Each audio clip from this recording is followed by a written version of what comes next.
Hello all, how are you doing? I hope you're doing good. You're watching eTeacher YouTube channel. My name is Prasad. Friends ఈరోజు ఈ వీడియోలో direct and indirect speech రిలేటెడ్గా useful information అయితే ఈ వీడియోలో నేను provide చేయబోతున్నాను. Already ఈ డైరెక్ట్ అండ్ ఇండైరెక్ట్ స్పీచ్ రిలేటెడ్గా complete dedicated video or full video అయితే చేయడం జరిగింది. ఎవరైతే ఆ వీడియో చూడాలనుకుంటున్నారో ఇక్కడ ఈ ఐ బటన్ మీద ప్రెస్ చేస్తే మీరు ఆ వీడియో వాచ్ చేయొచ్చు, or else description or comment బాక్స్లో కూడా ప్రొవైడ్ చేస్తాను. సో ఫ్రెండ్స్, ఈ direct speech and indirect speech అనగానే మేజర్గా మనకు తెలియాల్సిన థింగ్స్ ఏంటంటే tense shift and time shift. And especially tense shift గురించి మనం తెలుసుకోవాల్సి ఉంటుంది. అంటే ఎగ్జామినేషన్లో ఈ direct speech and indirect speech రిలేటెడ్గా ఏ విధంగా క్వశ్చన్స్ వస్తుంటాయంటే, డైరెక్ట్ స్పీచ్లో ఒక స్టేట్మెంట్ ఇస్తే దాన్ని ఇండైరెక్ట్ స్పీచ్లో చేంజ్ చేయాల్సి ఉంటుంది. వేరాస్ ఇండైరెక్ట్ స్పీచ్లో ఉంటే డైరెక్ట్ స్పీచ్లోకి చేంజ్ చేయాల్సి ఉంటుంది. మరి ఈ చేంజ్ చేస్తున్నప్పుడు మనకు తెలియాల్సినటువంటి మేజర్ టెన్సెస్ ఏంటంటే, ఎస్పెషల్లీ హియర్ మనం ఇండైరెక్ట్ స్పీచ్లో చేంజ్ చేసేది బేస్డ్ ఆన్ 4 టెన్సెస్. అంటే మనం 4 టెన్సెస్లో మాత్రమే చేంజ్ చేయాల్సి ఉంటుంది.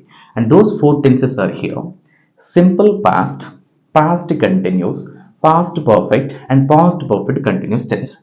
మరి ఇండైరెక్ట్ స్పీచ్లో ఈ సింపుల్ పాస్ట్ టెన్స్లోకి మనం ఎప్పుడు ఒక పర్టికులర్ స్టేట్మెంట్ని, అంటే డైరెక్ట్ స్టేట్మెంట్ని ఇండైరెక్ట్ స్పీచ్లో సింపుల్ పాస్ట్ టెన్స్లోకి మనం ట్రాన్స్లేట్ చేస్తామంటే when we get simple present tense statement in direct speech.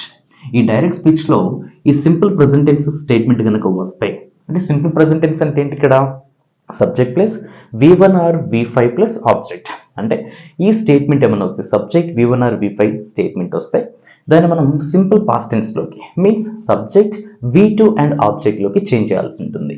Next past continuous.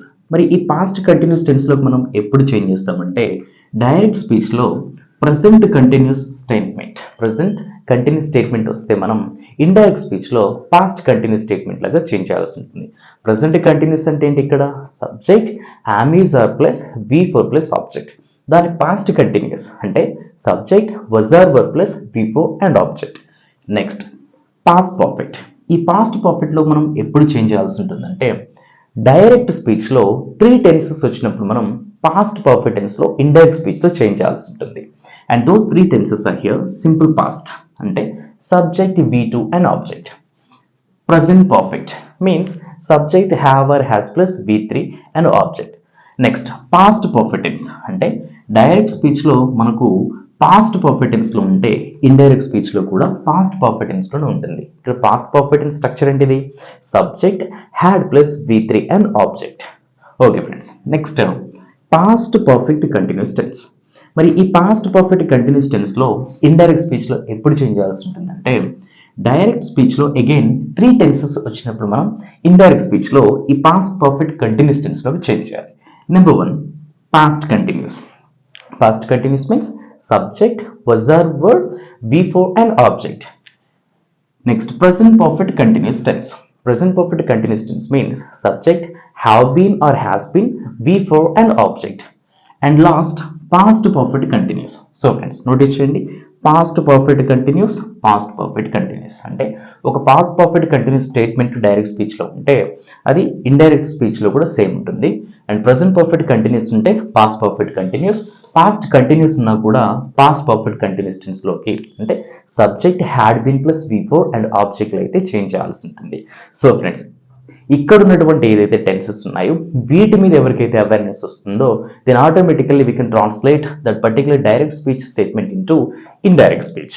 మరి డైరెక్ట్ స్పీచ్లో మనకు ఎన్ని టైప్స్లో మేజర్గా ఎగ్జామినేషన్స్లో, whether it is academic examinations or competitive ఎగ్జామినేషన్స్లో ఎన్ని టైప్స్లో మేజర్ అడుగుతుంటారో ఇక్కడ నేను ప్రొవైడ్ చేశాను, చూడండి.